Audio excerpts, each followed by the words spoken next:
Quem tem razão? Bom, para o nosso debate de hoje, eu tenho aqui como convidados o economista Rogério Mori. Rogério, seja bem-vindo. Boa tarde a você.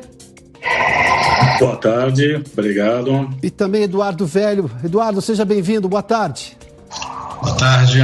A pergunta que eu fiz aos nossos espectadores, eu vou colocá-las a vocês, só que de uma maneira um pouco mais complexa. A economia brasileira hoje já é resiliente a movimentos da política ou ela é muito dependente? Eu faço essa pergunta com a seguinte lembrança. Lá atrás, quando nós tivemos aquele que ficou conhecido como Joesley Day, né, daquelas denúncias envolvendo o presidente Temer, que depois foi absolvido na justiça, a economia brasileira estava retomando, conseguiu até se recuperar, porque ali houve uma ideia de que a economia se descolou da política. Ela não voltou tudo atrás, ou seja, porque a gente estava superando uma crise econômica do governo Dilma, dos governos do PT, que tinham sido extremamente terríveis. Bom, os anos terríveis de 2015 e 2016. Na sua opinião, Rogério, nós temos hoje um momento da economia que ela vai continuar essa retomada, independentemente de quem seja o vencedor, ou isso só permanece com a atual equipe econômica e, obviamente, com o atual presidente? A meu ver, eu acho que a economia brasileira ela vem surpreendendo nos últimos trimestres, né? Acho que a gente tem tido um resultado muito bom. Eu acho que a política econômica do governo tem sido muito boa nesse sentido, né, de estimular desde a retomada, né, embora o Banco Central tenha feito uma boa lição de casa em termos de lidar com a inflação. Eu acredito que nós devemos ter aí alguma sinalização de desaceleração mais adiante, né, muito por conta do efeito defasado da alta dos juros, né, e isso vai depender do próprio presidente que for reeleito, né, até pelo efeito daquilo que a gente já teve da elevação da Selic, né, que vai acabar aparecendo em algum momento. Então, eu acho que a desaceleração da economia ela vai ocorrer daqui a algum tempo, tá? Não acho que isso vai depender aí do presidente que nós tenhamos no próximo, agora, dentro das eleições. Eduardo Velho, na sua opinião, a economia consegue se descolar da política ou ela só vai prevalecer, ou seja, com essa retomada que nós estamos tendo, se houver a manutenção do atual governo? Bem, ela pode assim, descolar se houver uma mudança radical de algumas reformas que aconteceram, né? Algumas medidas, por exemplo, mudar a autonomia do Banco Central, mudar uma reforma trabalhista, fazer uma política de estímulos fiscais totalmente desenfreada, sem pensar nas restrições orçamentárias. Quer dizer, eu estou considerando o status quo que não há uma expectativa hoje na curva de mercado que haja uma grande mudança na prática dessas políticas, né? Uma reversão da reforma da Previdência.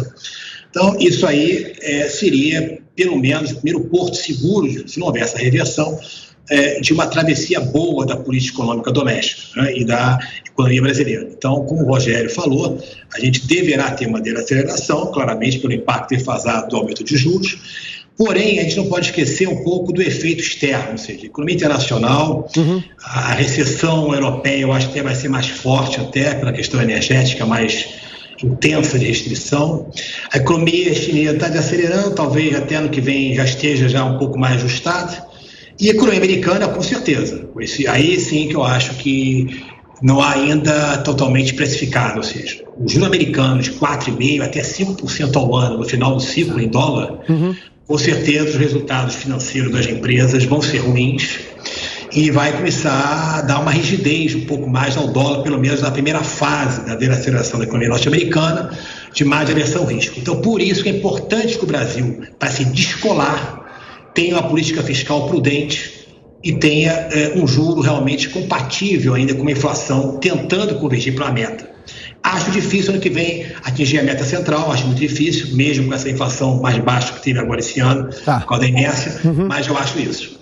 Tá, vamos pegar pelo aspecto que as pessoas, obviamente, se eu olhar para a realidade do Brasil hoje, para a realidade de outros países do mundo, os outros países do mundo estão lidando com primeiramente, a indecisão de aumentar mais ou não os juros e que proporção aumentar, um problema inflacionário que eles não conseguem controlar, porque também boa parte é de causas externas, e o Brasil conseguiu, com política doméstica, resolver este primeiro problema. Claro que há o desafio do ano que vem. As pessoas se perguntam se essa retomada econômica que a gente está vendo agora, que sim é bem centrada, com escolhas locais e política econômica doméstica, ou seja, pela equipe do ministro Paulo Guedes, se elas chegaram para ficar. Porque a pergunta é, como o Velho fez menção a questões das reformas que foram feitas, teria que haver uma mudança na reforma da Previdência, que já foi aprovada, obviamente vivemos uma nova Previdência hoje, a reforma trabalhista ainda do governo Temer, o teto de gastos, que foi assunto até outro dia.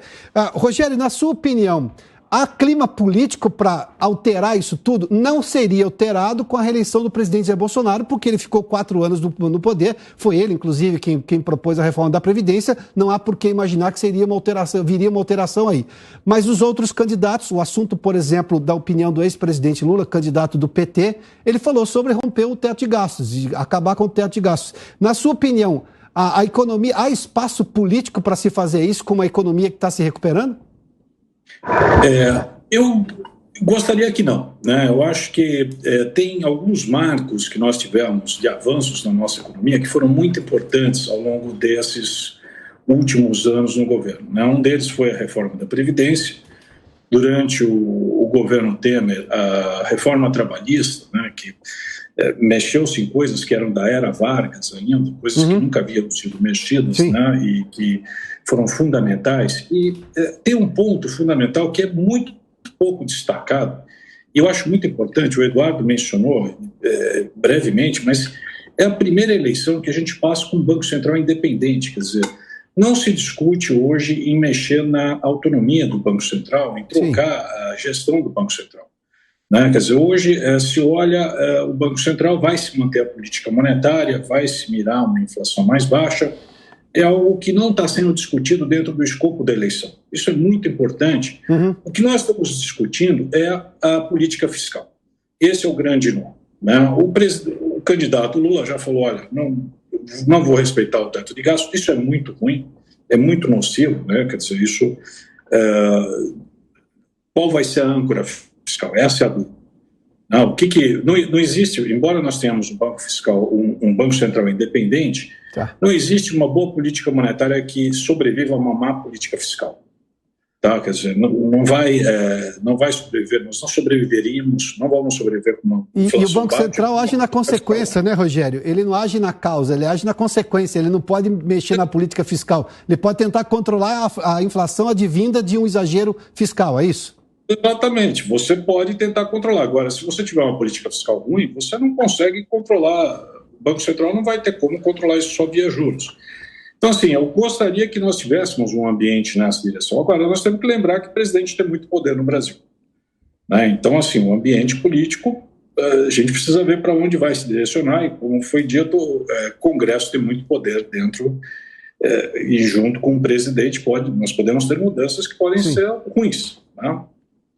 Tá, Eduardo Velho, na sua opinião, você que colocou esse ponto de vista sobre uma volta atrás em relação às reformas, você vê espaço político para isso? Porque o Rogério fez menção a uma coisa de que o presidente tem poder, mas esse poder está cada vez mais compartilhado com o Congresso. E em questões econômicas ainda não chegou no Supremo, mas hoje a gente tem um Supremo que age de uma forma que não agia há bem pouco tempo atrás. Ou seja, ele também tem um ativismo em decisões que são do Congresso, revertendo decisões do Congresso ou da própria Presidência da República. Não na pauta econômica, se bem que algumas sim, né? A gente viu aí, por exemplo, concessões que foram... nós temos a questão do ferro-grão, é isso, né? Que lá na região do Centro-Oeste até a região Norte, e nós temos aquilo ali que está parado no Supremo por uma decisão de um ministro do Supremo, no caso, exatamente o ministro Alexandre de Moraes. Mas, na sua opinião, você vê espaço para isso acontecer? Eu acho que o espaço político, né, ele é meio, digamos, dinâmico, digamos assim. Há uma pressão clara aí de algumas candidaturas para a expansão de gastos fiscais e sustentabilidade dessa expansão de gastos ao longo de 2023, né? Criação de gasto permanente. Lembrando que hoje quase 95% da despesa primária sem juros do governo é obrigatória, não pode cortar. Então nós estamos hoje num receita muito engessado. Agora, temos duas condições muito favoráveis que eu vejo totalmente diferentes nesse cenário político agora da eleição. Não há saída de capitais no Brasil. Eu peguei épocas de crise, que nem o Rogério Mori pegou com certeza, na década de 90. E o dólar, ele está relativamente controlado, dessa maneira, olhando o estresse lá fora, né, do mercado de dólar lá fora. E eu vejo também o resultado fiscal nosso muito bom. Perto da eleição, está tendo superar até nas estatais. Sim. Né? Então, assim, a situação, de certa maneira, econômica está boa, que eu acho realmente. Surpreendeu o crescimento econômico em 2022 em relação a estimativas bem pessimistas do final do ano passado. Então, eu acho que as condições estão boas. Apenas temos que monitorar, que eu vejo aí, sim, como vai ser essa desaceleração e a repercussão da crise não a crise, mas da desaceleração da economia norte-americana sobre o mercado de moedas, sobre o dólar e as demais moedas. Eu vou entrar de novo na questão de decisão política, até porque o Rogério fez menção a esse ponto também. A gente viu o que podemos dizer isso desde a reforma da Previdência, um protagonismo muito importante do Congresso Nacional, importante no sentido de grande. E decisões do Congresso, ou mesmo em outras decisões do Executivo, de, por exemplo, vetar decisões presidenciais ou derrubar o veto do presidente, a gente viu o Supremo agindo. Aí a minha pergunta especificamente é, nós temos uma realidade hoje que foi construída, e eu costumo dizer aqui, problemas externos resolvidos com política econômica doméstica. Isso acho que quase uma raridade na nossa história econômica. A gente que criava os nossos próprios problemas. Dessa vez, não. A gente conseguiu solucionar com política econômica doméstica. Quando eu falo do protagonismo do Congresso, seja quem for o presidente, se não for a manutenção desse, que tudo leva a crime, manteria sua política doméstica, política econômica, seja quem for o presidente, a gente está realmente disposto a perder o que ganhamos, em vez de acrescentar mais ganhos, apesar de, obviamente, não ser a linha ideológica do candidato que não seja o atual presidente ou outro que venha a vencer? Esse acho que é o questionamento, porque a gente coleciona, né, picos e vales na economia brasileira, voo de galinha, bom, essas expressões todas. O fato é que nós temos hoje uma recuperação do emprego com carteira assinada, uma recuperação pequena, mas nós estamos falando de número positivo da média salarial, redução do desemprego pelo IBGE, redução da inflação, a gente teve 2 meses de deflação, provavelmente teremos no terceiro mês, a queda dos alimentos já começa a acontecer, ambiente de negócio, o Porto de Santos já tem, se não me engano, 20 interessados.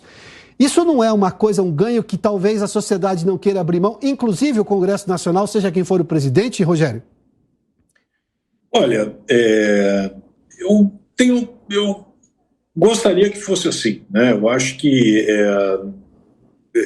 tendo a achar que poderia, né? Se o Congresso tivesse essa força, a experiência mostra, né, que os primeiros meses, né, o primeiro ano de um novo governo, né, quando o Congresso ainda está relativamente desarticulado, e é quando o Poder Executivo ele tem mais força, né? As reformas constitucionais, né, quando nós observamos, elas são aprovadas em geral no primeiro ano de mandato de um presidente, né? Foi assim com o Fernando Henrique, foi assim com o próprio presidente Lula no seu primeiro mandato, né? Foi assim com o próprio Bolsonaro na reforma da Previdência, e eu acredito que um governo que se inicie, né, ou esse governo, teria a força das urnas para promover reformas. Então, o que eu gostaria de ver, na verdade, nesse momento, seria uma discussão mais propositiva, de uma agenda positiva para o Brasil. Né? Não tanto a gente trabalhar mais numa agenda defensiva, né, de vamos manter. Eu acho que quando um Congresso chega, né, talvez a gente tenha alguma renovação da casa, tudo, ele chega relativamente desarticulado, são novos deputados que chegam, novas coligações que vão se formando, então, e um presidente que chega com força das urnas, né, e que tem poder para fazer mudanças, né, então é algo que é difícil a gente, nesse momento, saber, até porque é uma eleição em que o econômico não está sendo muito bem discutido.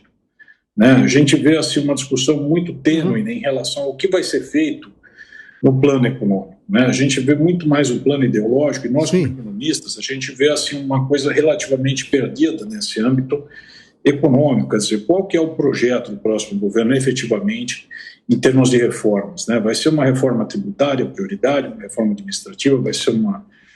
Para onde nós vamos caminhar? No âmbito fiscal. Né?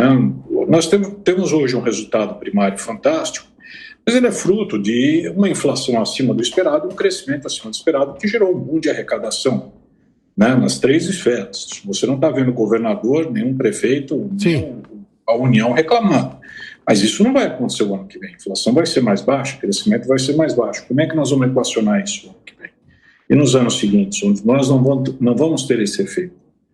Então, isso é um desafio que nós temos, né? Um desafio de longo prazo, que é como é que nós vamos equacionar essa questão. Então, isso não está sendo discutido. Né? Tá. Eduardo, deixa ele colocar um outro questionamento também. Aliás, porque o Rogério fez menção, a candidatura do ex-presidente Lula está sendo questionada por não apresentar plano de governo, sobretudo na área econômica. Há pouco, inclusive, o ex-ministro da Economia do governo Temer, que me foge o nome agora, mas enfim, foi presidente do Banco Central, o Henrique Meirelles, ele foi lá, deu apoio, mas não falou exatamente do que poderia ser feito, até porque ele também não está sendo indicado como um futuro ministro da Economia ou da Fazenda. E o governo Bolsonaro, queiramos ou não, com a manutenção do Guedes já anunciada pelo presidente Bolsonaro, já se imagina qual é a lógica do pensamento econômico. Isso dificulta fazer previsão? Olha, teoricamente sim, mas se você olhar a experiência, você está com uma eleição presidencial praticamente aí com 2 candidatos que estão aí sólidos na liderança, né? E os 2 candidatos já presidentes já mostraram como foi a política econômica em seus mandatos, né? Então acho particularmente assim, há uma pressão aí de alguns integrantes, digamos, da equipe econômica do governo Lula sinalizando uma possível reversão da autonomia do Banco Central, expansão de gasto, quarentena fiscal, ou seja, expansão fiscal muito forte. Porém, na prática, eu acho que não. Acho que essa aproximação do Meirelles, essas questões, eu acho que se colocar realmente membros da equipe econômica, qualquer um que vença, isso é um sinal claro da ideologia e com a gestão efetiva da política econômica. Bons membros capitaneados que defendam reformas estruturais do Brasil, isso pode descolar o Brasil e pode ajudar o Brasil a crescer e passar por essa fase ruim da economia mundial. Então, acho que é esse que é o ponto. Eu acho que a base do Centrão vai ser mais forte, é o que está aparecendo aí pela eleição dos governadores e do Legislativo. As projeções mostram uma base mais sólida, digamos assim, da candidatura centro-direita. Então, acho que isso pode fortalecer até a aprovação de algumas reformas no novo governo. Tá, um último questionamento, 1 minuto para cada um dos senhores responder, porque fato é que parte do mundo está agora olhando para uma recessão da economia internacional, mas boa parte dos países está entrando nessa recessão com problemas fiscais graves e com inflação em alta e sem uma solução à vista. O Brasil está entrando agora para esse mesmo ambiente, sim, com inflação já controlada, ou pelo menos em vias de ser controlada, ou seja, em queda a inflação, com recuperação de emprego e um fiscal, o velho fez menção aí, muito bom, perto do que se imaginava no começo do ano. Alguns chegaram a imaginar que seria uma hecatombe fiscal do Brasil e não foi o que ocorreu. Entrar neste momento da economia internacional com a situação do Brasil, uma coisa por vez, vamos pegar a pergunta desse jeito. Isso não é extremamente positivo porque o mundo tende a sofrer mais do que nós, levando-se em conta a atual realidade nossa e comparada a outros países. Rogério, por gentileza, 1 minuto para suas considerações. Sem dúvida, o Brasil hoje se encontra em uma posição bem melhor em relação ao que vive a Europa. Aquilo que enfrenta o próprio Estados Unidos vai entrar num ciclo de desaceleração, e a própria China, que já está desacelerando fortemente. Então, hoje o Brasil ele já está num ciclo muito melhor de recuperação econômica, com inflação mais baixa, com juros mais bem ajustados. Eu acredito que o que nós temos que fazer é avançar em reformas, né, em ajustes aí daqui para frente. Nós temos que ter uma agenda positiva aí para o próximo governo. É isso que eu acho que a gente tem que trabalhar nessa direção, independentemente de quem seja o próximo presidente. Eduardo Velho. Bem, 2023 não deverá ser um ano de forte crescimento, mas eu acho que o Brasil vai se descolar um pouco em relação a muitos países emergentes, como a Argentina, que está sofrendo uma grave crise econômica, Chile está tendo uma estabilidade política ainda forte ainda na questão da reforma constitucional, você tem a Rússia também ruim, você tem a África do Sul, tem vários países emergentes considerados emergentes, os BRICS também, né, claro, eu comentei, estão numa fase muito difícil. Eu acho que o Brasil, se fizer realmente uma união aí da base do legislativo com o executivo, você pode avançar nas reformas, você pode realmente, novamente, surpreender. Mas, novamente, reitero, temos que ter apenas olhar, monitorar bem como vai ser esse impacto aí da desaceleração da economia norte-americana sobre o mercado de moedas internacional. E lembrando, como o Rogério comentou aí, né, os países europeus estão sofrendo aí com questões fiscais muito ruins, juros em alta, na verdade os retornos dos títulos estão muito em alta, é um sinal de desconfiança total em relação à capacidade fiscal. Então isso tem que olhar sobre a trajetória do dólar no ano que vem.